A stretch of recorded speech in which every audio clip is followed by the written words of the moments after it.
l'accompagnement des acteurs sur le territoire, des communes aussi qui ont besoin de notre ingénierie. Et puis on a accordé une large place aujourd'hui au niveau de ce conseil d'administration au génie écologique. Très important parce que ça nous permet de donner des outils aux municipalités plutôt que d'artificialiser les milieux aquatiques, les milieux naturels comme les berges et rivières. On a des potentialités énormes avec la nature, avec nos plantes.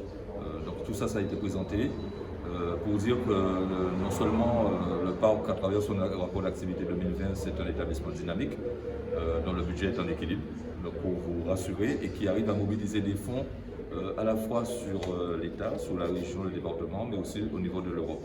Plusieurs projets liés au FEDER ont été présentés également. On arrive à faire beaucoup de choses avec peu de moyens. On arrive à multiplier les choses parce qu'on fait du cofinancement d'un bon nombre de projets en accordant encore une fois une large place à l'éducation à l'environnement, au milieu scolaire, à toutes ces activités que nous pouvons faire pendant les vacances mais qui concerneront les enfants qui étaient scolarisés avec leur famille. Franchement, c'est quelque chose de formidable. Vous ne pouvez pas vous imaginer comment la nature présente des opportunités de vie.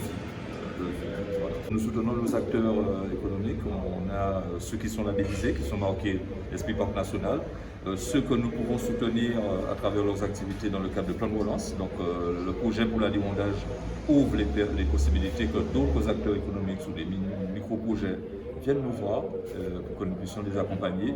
Et puis on accorde une large place aussi à des jeunes porteurs de projets qui veulent mettre le pied à l'étrier, qui quelquefois ne se retrouvent pas face à des mastodontes. Le Parc National est là pour cela.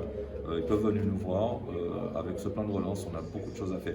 Dès lors que ça touche l'environnement, ça nous permet d'avoir une meilleure connaissance des milieux naturels. Ça nous permet aussi de protéger notre biodiversité et d'encourager les activités naturalistes. Vous pouvez venir au Parc National. Voilà. On a les moyens de l'action, on a les moyens d'accompagnement, on a surtout les moyens de l'écoute de ces porteurs de projets. Il y a beaucoup d'écologistes en Guadeloupe, il y a beaucoup d'éco-écologistes, voilà, il y a l'économie, il y a matière à faire. Franchement, nous sommes prêts à travailler. Le bilan 2020 était positif, malgré la crise sanitaire, on a réussi à faire des choses formidables, à faire jouer la solidarité avec les fonds du Parc National. C'est le premier plan de relance qui a été mis en application en Guadeloupe à hauteur de 400 000 €, c'est avec le Parc National. Et là, on a le relais qui est pris par la région, par l'État, et on continue de travailler dans ce sens. Faire en sorte que l'économie soit au service que la biodiversité soit au service de l'économie. Merci beaucoup.